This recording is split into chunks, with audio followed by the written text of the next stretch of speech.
চট্টগ্রামের রাউজানে নানা কর্মসূচির মধ্য দিয়ে রাউজান গহিরা কলেজ ছাত্রদলের সাবেক সভাপতি জুয়েল চৌধুরীর মা জাহানারা বেগমের প্রথম মৃত্যুবার্ষিকী পালন করা হয়েছে।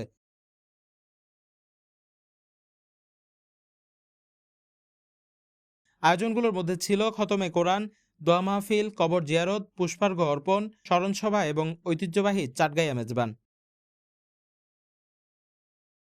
গেল শুক্রবার দিনব্যাপী রাউজান গহিরা বক্স আলী চৌধুরীর বাড়িতে এই কর্মসূচির আয়োজন করা হয়। বিএনপির কেন্দ্রীয় নেতা ও রাউজানের সাবেক সংসদ সদস্য গিয়াসউদ্দিন কাদের চৌধুরীর পরিকল্পনায় এবং গহিরা কলেজ ছাত্রদলের সাবেক সভাপতি জুয়েল চৌধুরীর ব্যবস্থাপনায় পালিত হয় দিনব্যাপী এই আয়োজন। একই দিনে বিকেল থেকে মরহুমার কবর জিয়ারত ও পুষ্পার্ঘ্য অর্পণের মাধ্যমে শ্রদ্ধা জানান বিভিন্ন রাজনৈতিক, সামাজিক ও ধর্মীয় সংগঠনের নেতৃবৃন্দ সহ নানা শ্রেণী পেশার মানুষ। এই উপলক্ষে সন্ধ্যা থেকে শুরু হয় ঐতিহ্যবাহী চাটগাইয়া মেজবান। সেখানে রাজনীতিবিদ, শিক্ষাবিদ, সাংবাদিক, সমাজ হিতৈষী এবং ছাত্র সমাজ সহ প্রায় ৭,০০০ মানুষ অংশ নেন।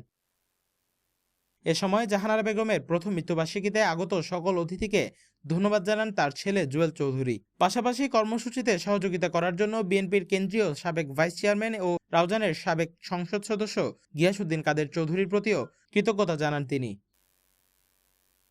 রাউজানে মরহুমা জাহানারা বেগমের মৃত্যুবার্ষিকী ঘিরে আয়োজিত এসব কর্মসূচিতে অংশগ্রহণকারীরা তার আত্মার মাগফিরাত কামনা করেন।